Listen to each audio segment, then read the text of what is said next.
Império Perdido da Flórida. Todos os anos, no dia 21 de julho, um grupo de amadores entusiasmados se reúne em San Agustín, na Flórida, para recriar um evento histórico. O encontro da milícia espanhola com os casacos vermelhos ingleses para decidir o destino da Flórida.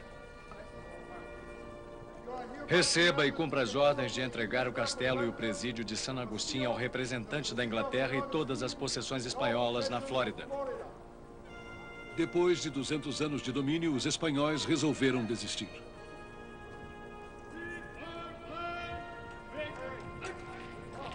A decisão espanhola marcou o fim de uma experiência singular. Pois a Flórida espanhola era diferente de qualquer outra colônia da América do Norte. A história de La Florida começou nesta praia num dia de outono de 1565. Um pequeno grupo de espanhóis desembarca e toma posse da terra em nome de Felipe II. A ambição imperial espanhola ficou clara desde o início, de acordo com o arqueologista Jerry Milanich, do Museu de História Natural da Flórida. O desembarque de Pedro Menéndez de Áviles foi acompanhado, segundo um observador da época, por muitas bandeiras, o som de clarins e salvas de artilharia. Felipe II, rei de Espanha, havia autorizado Menéndez a estabelecer o que viria a ser a única colônia espanhola no leste dos Estados Unidos. Ele deu ao lugar o nome de San Agustín, que deveria ser a capital da Flórida espanhola.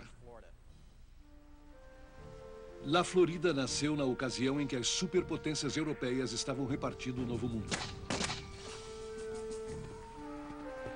A Espanha já dominava o Caribe, de Cuba ao México. A França e a Inglaterra desembarcavam expedições ao longo da costa leste da América do Norte, indo até o Canadá. Essa luta pelo poder ameaçaria La Florida durante toda a sua existência.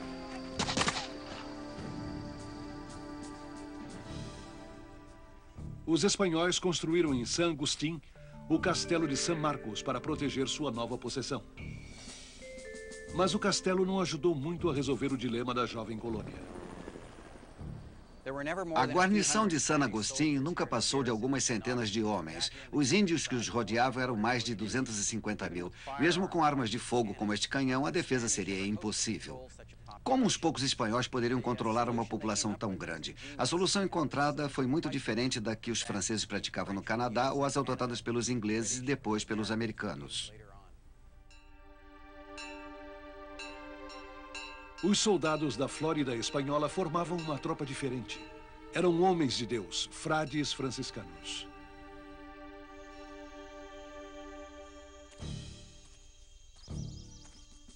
Seus objetivos eram simples: viver entre os índios, pregar, transformá-los em cristãos.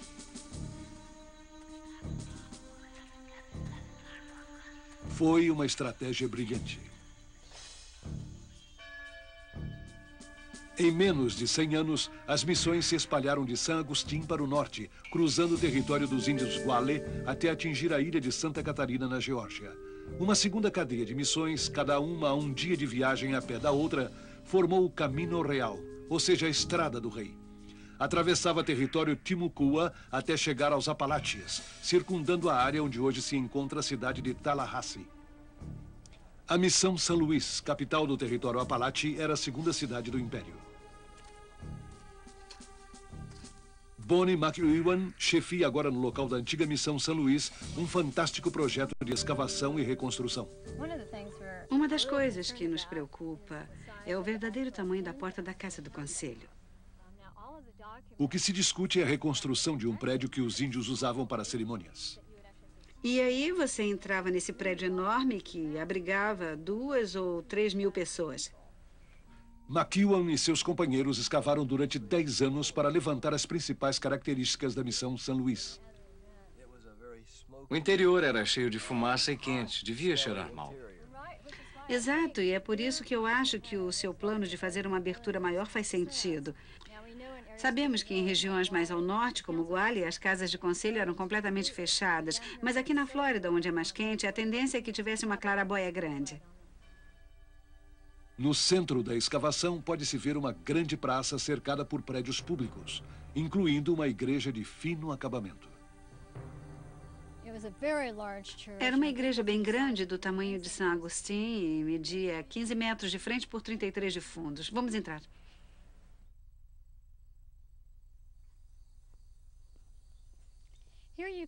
Aqui estão os restos de uma porta queimada. Era feita de cipreste, enquanto as outras de outros prédios da missão eram de pinho. O batente da outra porta seria aqui. Este é o mais difícil de ver, mas aqueles pedaços de carvão eram a base da porta.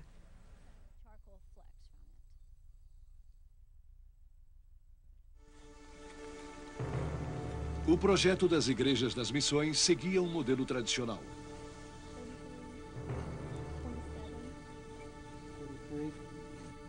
Uma de suas características causou problemas com os índios. Aqui era a nave dividida em 3 áreas menores.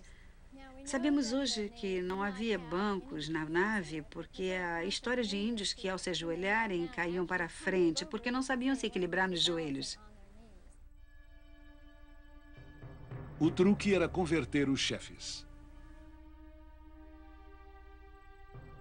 A conversão dos outros era automática. E, no entanto, esse método muito conveniente nem sempre funcionava.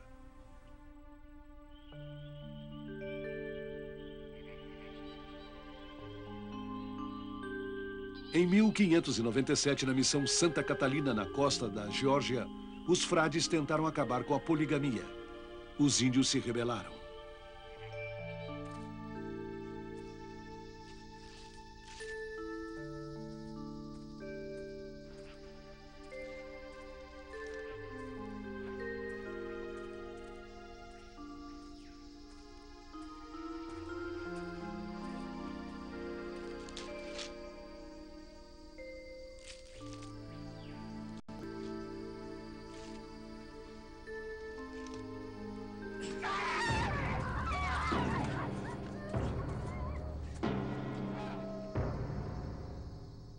Os índios mataram 2 frades e queimaram a missão.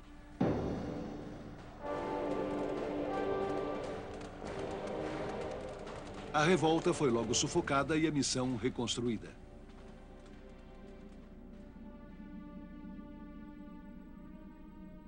Cinquenta anos depois, La Florida enfrentou uma rebelião muito mais séria. A história dessa rebelião começou a emergir recentemente quando Jerry Milanich descobriu 2 missões espanholas em locais onde não deveria haver missões.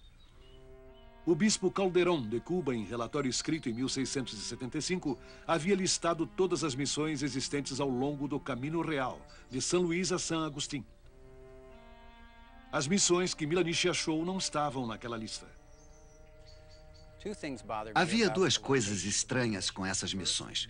Primeiro, elas não estavam na lista do bispo Calderón. E segundo, ambas estavam quilômetros ao norte do Caminho Real. Elas simplesmente não se enquadravam no que já sabíamos sobre as missões.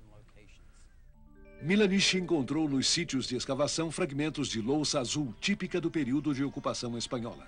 A determinação da idade dessa louça poderia lançar luz sobre o enigma. Quando analisamos a louça espanhola encontrada nessas 2 missões, descobrimos que toda ela havia sido fabricada antes de 1650. Já sabíamos que em 1656 houve uma rebelião dos índios Timucua que atingiu várias missões. Será que o abandono dessas missões na metade daquele século tinha algo a ver com a rebelião? John Worth, na época um estudante que trabalhava com Milanich, descobriu em 1991 certos documentos nos arquivos de Sevilha. Para surpresa de todos, era uma descrição em primeira mão da rebelião. Depois da rebelião, as autoridades espanholas instalaram uma comissão de inquérito chamada Residência.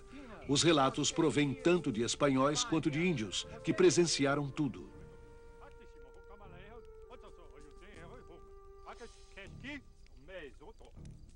E tudo foi registrado pelo escriba da corte. Uma das coisas mais interessantes durante a primeira leitura da residência foi descobrir o nome de Lucas Menendez, principal chefe da tribo Timicuá. Foi ele quem começou a rebelião. Até então, não sabíamos disso. E quando eu li que o nome desse chefe era Lucas Menendez, foi um desses momentos que eu nunca vou esquecer. O inquérito logo identificou o comportamento de Diego de Reboledo, que era governador quando começou a rebelião. Reboledo morreu antes do inquérito, mas o tribunal descobriu que ele havia sido o mais corrupto dos governadores da Flórida espanhola. O governador Reboledo chegou a derreter peças de metal enviadas pelo rei, como pregos, canhões e armas de mão que eram, claro, destinadas à defesa das missões. Ele transformava tudo em machados e enxadas para trocar com os índios da costa por âmbar. A mania de derreter armas logo criou problemas. Os ingleses estavam atacando as colônias espanholas por todo o Caribe. Um ano antes da rebelião, em 1655, eles atacaram e tomaram a Jamaica. Os boatos diziam que a próxima seria La Florida. Reboledo convocou a milícia índia e mandou que marchassem para San Agustín. Além de armas, faltava comida e cada homem deveria levar às costas 35 quilos de milho. A base da disciplina nas milícias era o fato de que os chefes índios eram os líderes. E os chefes nunca carregavam nada.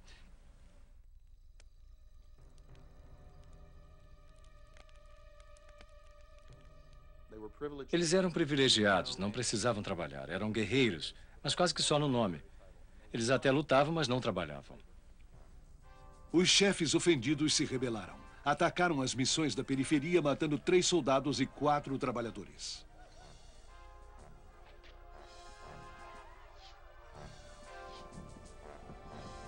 Reboledo reagiu com toda a sua desfaçatez. Convocou os chefes para discutir a paz e prendeu todos.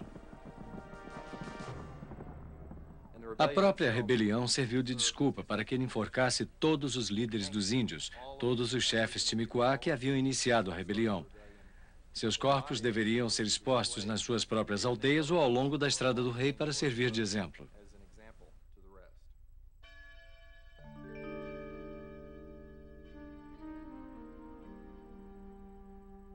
Reboledo transferiu todas as missões, inclusive as que Milanich descobriu, para o Caminho Real, reorganizando de forma dramática a base econômica da colônia.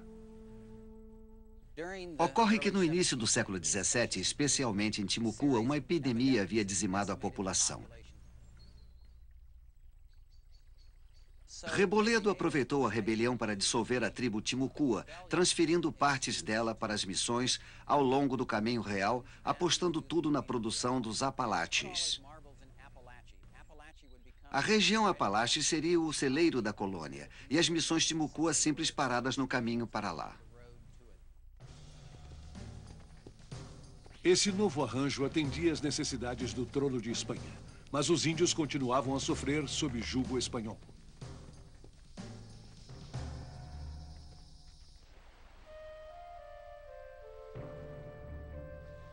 Uma cerimônia inédita foi realizada na ilha de Santa Catarina, perto da costa da Geórgia, em 25 de maio de 1984. 3 esqueletos de índios foram reenterrados pelo bispo católico de Savannah. Subirão aos céus e lá gozarão a vida eterna junto com todos os santos. Essa cerimônia singular teve origem 10 anos antes, quando arqueólogos começaram a procurar uma das missões perdidas. A missão Santa Catalina foi encontrada em 1981 com o auxílio de equipamentos de alta tecnologia. Ao escavar a igreja, os arqueólogos acharam centenas de esqueletos de índios enterrados debaixo do piso. Todos foram, com o tempo, respeitosamente reenterrados. Mas antes, o exame dos ossos produziu uma enorme quantidade de informações sobre a vida dos índios na colônia espanhola. O bioantropólogo Clark Larsen estudou os despojos. Os ossos indicam que já não eram nativos típicos. E esses espécimes anatômicos ilustram exatamente algumas das áreas que continham populações das missões espanholas. Por exemplo, esse crânio tem uma série de perfurações na órbita ocular que são causadas por anemia decorrente da falta de ferro. Muitos espécimes indicam uma falta de ferro mais frequente do que se poderia esperar, e provavelmente ligada a um maior consumo de milho. Até os esqueletos de crianças mostram como era dura a vida das missões. Este dente era de uma criança de 9 anos. Podemos identificar exatamente quando ocorreu o problema na formação do dente. Esta linha aqui, no alto do dente, apareceu aos 2 anos, 2 anos e meio. A origem pode ter sido desnutrição, ou pode ter aparecido depois de uma febre alta, como a febre reumática. E a outra deformação que deve ter ocorrido aos 4 ou 5 anos, e isso indica que essa criança sofreu uma série de tensões que literalmente impediram o crescimento do dente. Mas enquanto o índio plebeu sofria, seus chefes passavam muito bem. Em São Luís, o centro de poder dos chefes era a enorme Casa do Conselho. As escavações de Bonnie McEwen revelam que esse era um dos maiores prédios construídos pelos índios na Flórida. Aqui era o centro da Casa de Conselho dos Apalaches. Era uma construção importante porque era aqui que os índios, e em particular os chefes Apalaches, se encontravam todos os dias para tomar decisões sobre datas de plantio e discutir algum problema que teriam com os espanhóis, além de outros assuntos. A fita amarela marca o perímetro do prédio e dá uma ideia do tamanho da estrutura. Era um prédio de uns 30 metros de diâmetro, onde cabiam 2 ou 3 mil pessoas.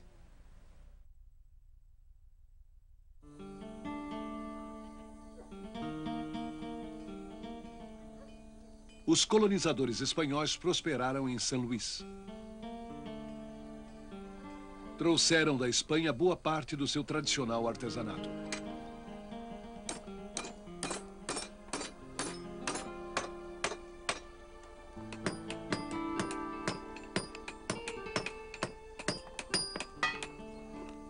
Os caçadores e agricultores vendiam seus produtos nas colônias mais próximas.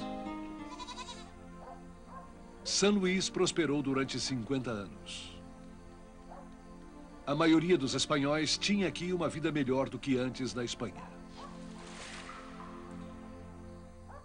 Mas isso não durou muito.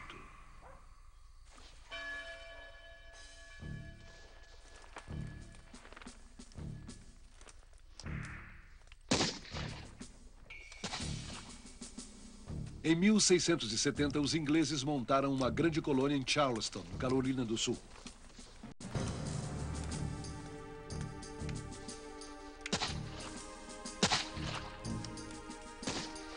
Começaram então os ataques ingleses, ajudados pelos índios que dominavam a fronteira norte da Flórida. Por volta de 1700 já era uma guerra aberta.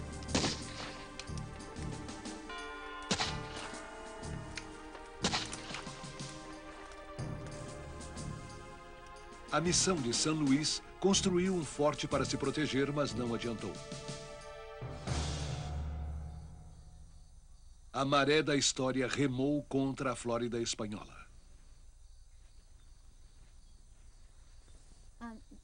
O que você vê aqui são as ruínas do forte, que era um prédio de 2 andares. Dá para ver os restos de carvão e de barro queimado. Esse foi o fim da missão de São Luís. O forte foi queimado em 1704, 2 dias antes da chegada a São Luís da 3ª Força Inglesa de Ataque. Aqui em San Agustín, no fim de 1762, soube-se que a colônia seria entregue aos ingleses. E aí, no ano seguinte, em julho de 1763, houve a transferência.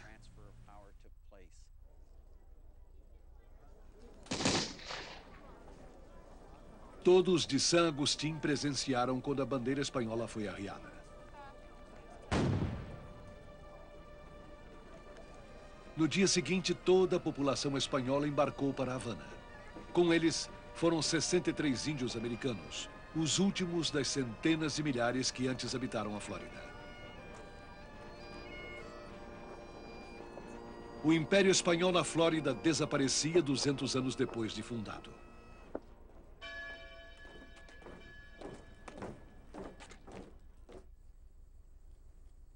A experiência espanhola em La Florida foi uma curiosa mistura de conflito com cooperação.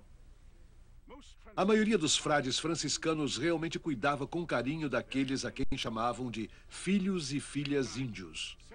Ao mesmo tempo, as autoridades leigas espanholas, mancomunadas com os chefes índios, exploravam à vontade a população nativa. Quando a Espanha se retirou, os ingleses não tiveram muito o que comemorar.